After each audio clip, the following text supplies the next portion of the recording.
abre UJ eni pa igina we wa peki wo mutiri so kama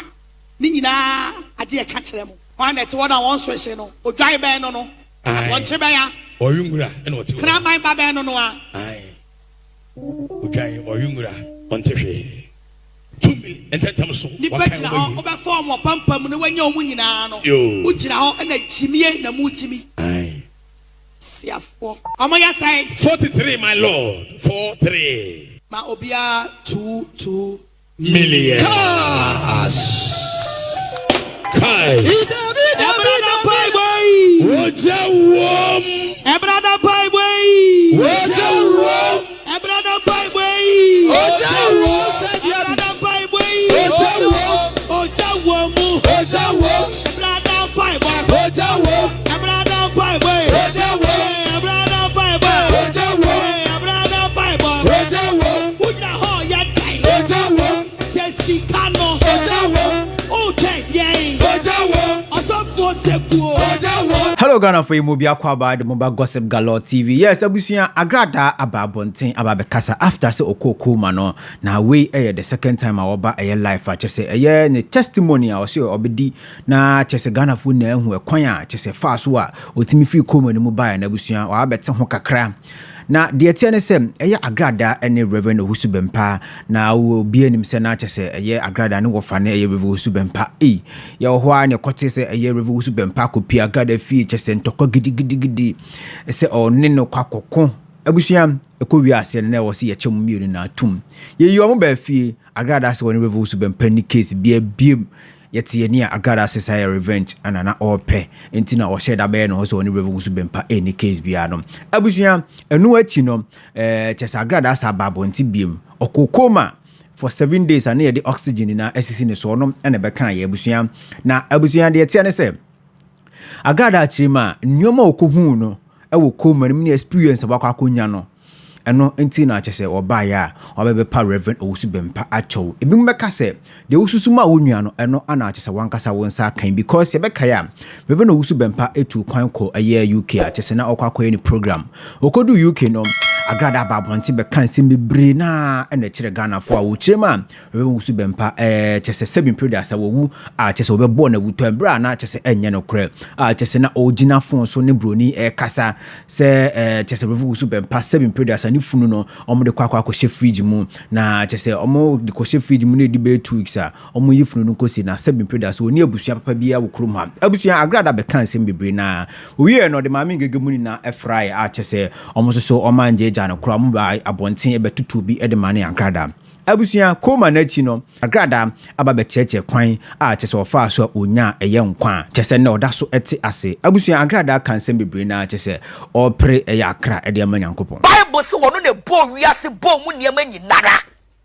otimi mabawo adwuma na eguo no Kristo be hye ne ho ani munyam na de enti awutimi hu Kristo ni munyam ne sai ade ne yentanta ade no yentanta. Where did you belong to? Are you belongs to the satanic kingdom or the kingdom of God?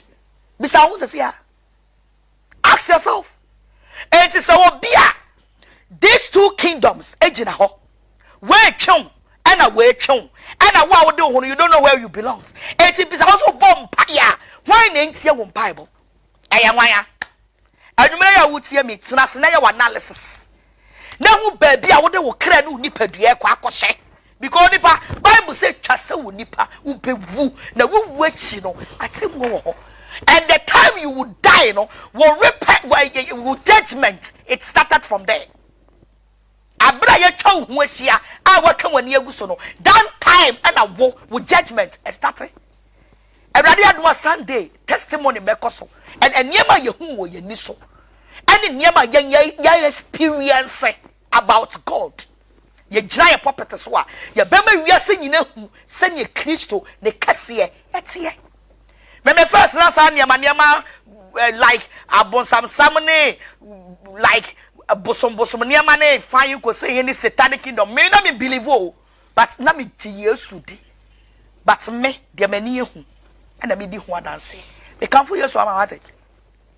odo dudu and ton wo kra ma bonsam wate and ton wo kra e ma bonsam wate fa wo kra ma Kristo hia wo hwie o hia wa ho ofe wo hia din a wache Kristo hia bibia wo ho ade a Kristo ehwehwe aya wa koma the hearts eno pe so entina o kai Bible na was so betimi apam wa kase Yesu Kristo aya wo Nyankopon ba na wawu na wasori a wo beje wo nkwa was wo beje wo nkwa enti o wumpa ne yare mpa no wa woda so no mene wo kasa yi enti wo betimi apam wa kasa Yesu Kristo yo Nyankopon ba na wawu na wasori ama Kristo ama wo nkwa ana untimi obedi ayare mpa so so mo Yesu din na on sorry untimi mo because oni Yesu no aboni din bo Yesu din na sorry kofie untimi ba yeni mu biatia no it takes the name of Jesus and the dia betena it's ayama wo wa ya me dese edia e fani Yesu agim ya bankom edia fani Yesu dim ya betena ha na me di Yesu ho dance ya de kere wo emre ni o there is no more time emre ni this is the time because abra wo de beto we be kan wato fom say gbira no aka wo ni unyame obi afu so oba beni ansa na wawu tra ho ebetimi abo anytime but ebia na bo na bebo na yes Kristo na ebo na mum na your tamfo bi na ebo so what name are you going to mention na sadi na beje wo nkwa ah Bible say gani wonam ni moja na enya ye ni wiem atumfo kabre kire dam mu ni ahohoma emfire wurade eti bisa wo se sa ahohom ni bi hia ne etochewa na wuni Yesu a ugina bia wen ugina bia ewe me kan fu Yesu ama wate fa Yesu sa wo kra no waje nkwa wate sa wo nkwa asole a asole bia be wo no pe bi ne ko pe asole e kan kwaje Yesu ho asem Bible mu asem ewo ho anya force se chenche na abrami ho dabi asole e kan Yesu asem bia wote me ne a pe bi ne ko na ji Yesu di na fa homa Yesu na ka kire wo ho ka kire wo kra se sene etie bia me yewurade dia sene etie bia ka kire wo kra se me yewurade dia I am not for Satan, I am for God. Therefore, this is the time. Imprimu akoma. This is the time. Amen. Amen. Eternal life. How to get eternal life? According to John chapter 3 verse 16. So abusua no ne yakwakuti aba na Agradaa na chese na ocheche ne nsemu a chese abusua na nya asem keto akra ope eternal life na ode ama eye na asori ma na eye omo a ope so otwe omo ede ma Nyankopon abusua na owie no ana chese sofu asiama so ede kakra eso so na sofu asiama nsem no ye be koni akwakuti ba mesro se wo mi subscribe atim na mi subscribe atim no ni mi bell na ewo nche no like video no so na bibia enye kama sofu asiama e kasemu no abusua o kasa ya ma atumi se ka oya kwa kan de ni kwan so okani na afi de Agradaa hwene so semesere o de no munsuo na mi ankasa me ntwa me program so sofu asiama kan se me be na enkwatenten onipa bi epenkwa obi ani obeso obewu obi anu obeka se wawu obi epenkwatenten na ye beye den na ye nyankwatenten sofo angel prophets faiko Reverend Dr. Mama Pat Onyankopon inshiraw. Amen. And the message odi ato epono so say asofo ye bobo ho akire wiase na ame hu hia say enipa da se ni be menya eternal life say the Bible ka ne say de won so o ka na ekire say ampa ukoba ye onyame abie ne maso e de akire wo Jesus inshan ka mama e wo awade diremu mama hintasam ne say eternal life no e ade a bo Bible mu mama e ho wo de ni pa yi na onyame de ache enipa bia obaji Yesu Kristo din Jesus tubusa se kwan be ne be fa so nya eternal life ni nyina so baji edin Yesu adi you can 1 John chapter 5 verse number 11 na me kind ha was na we ne dia dance ye say Onyankopon ama yenda enkwa na nkwa no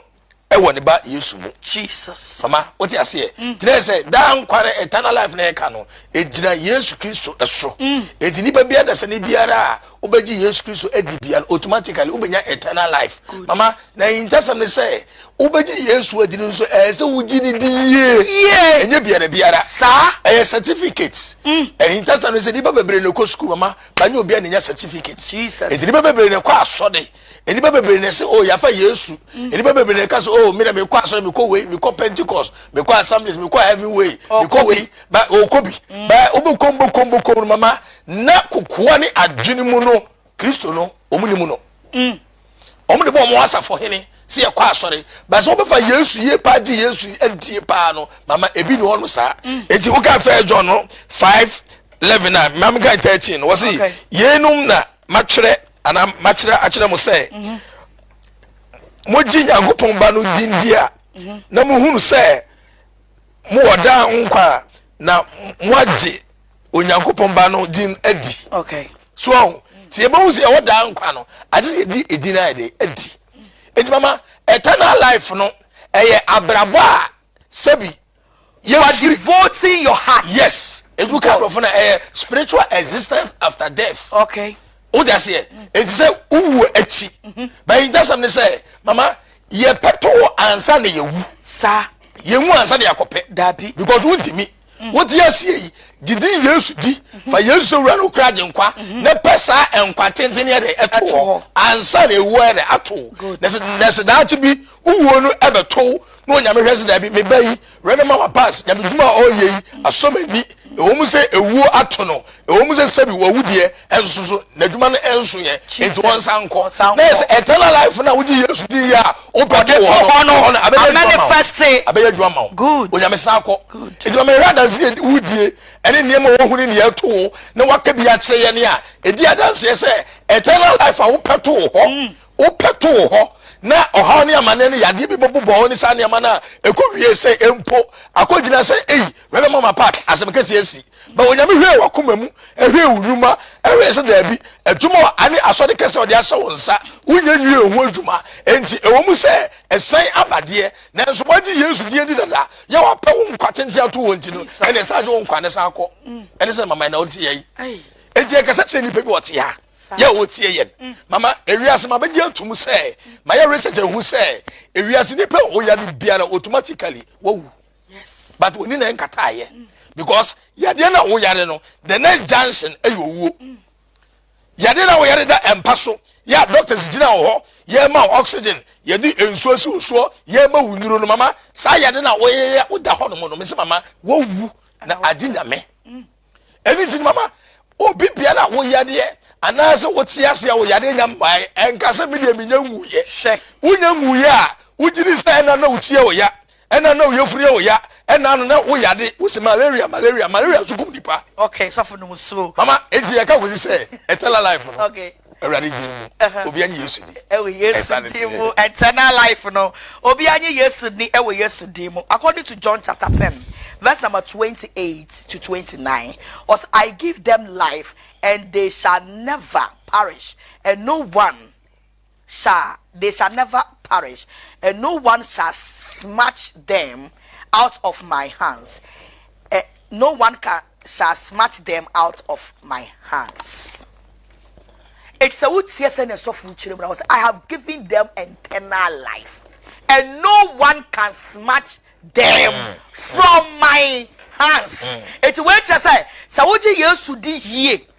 na Kristo kita umuno do akoma ma ne ye na wo ma eternal life na wedi crash hwe na da wanim se ne odifo kan no na edru dia tin na wurade atam eternal life no na odiama wo say no one can snatch them from my hands. It's a bedroom baby no fear by for hwew adamoni hwew abosom for hwew atam for hwew but God say no one can snatch them from my hands. To wo say na Kristo de abasane mu odin no na odikita wala wisuya no ne yakwa kuti aba no yes software siama chese one ne yere aye Agradaa ana chese o maba omo pese omudi adanse de che Nyankopon na omudi kire Ghana foni na se Nyankopon aye bia momo na Agradaa no okudu owu ene enkwanta ana chese Awurade adaroma sanse waje Nyankopon adi nti no Nyankopon asama ne nkwafoforo a ode ababetena wiase na abusuya otu obi afoso obi enhwehwe eye Yesu Kristo asema Agradaa ene ni kunu eye Angela Siama abetena TV so omokache Ghana phone na abusua chese ha ana medu besi Nyankopon onhwa na onye okese mesro se wo mi subscriber to me na mi subscriber to me na mi abel na e wonche no ha eye Gossip Galore TV ye fa nwum we ntwa to na me fa munsi wa ha yes blessing time hey blessing time yeah blessing time blessing time I am the say be chantoma no yeah the and the munya tete na menhwe